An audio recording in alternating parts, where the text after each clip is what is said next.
a result, I want to aside again. I was there.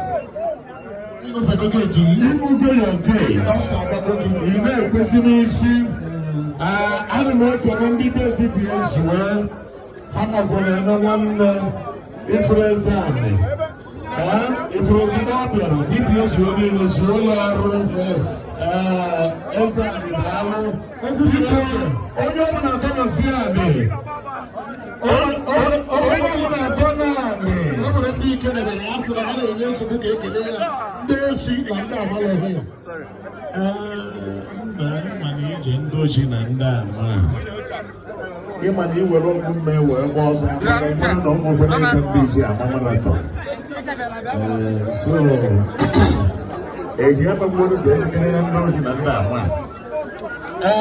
Chief of the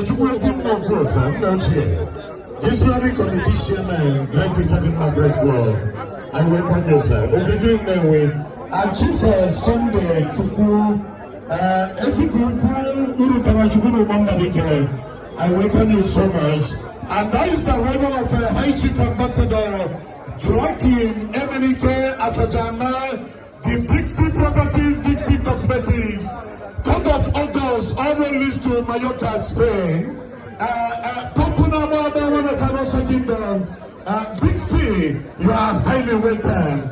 All right, ladies and gentlemen, Chief Otaba, Ike weri Bokua, Kiwajelu Ichia Grandmother, one of Atlanta, the chairman of this great occasion, Tony is opening remarks.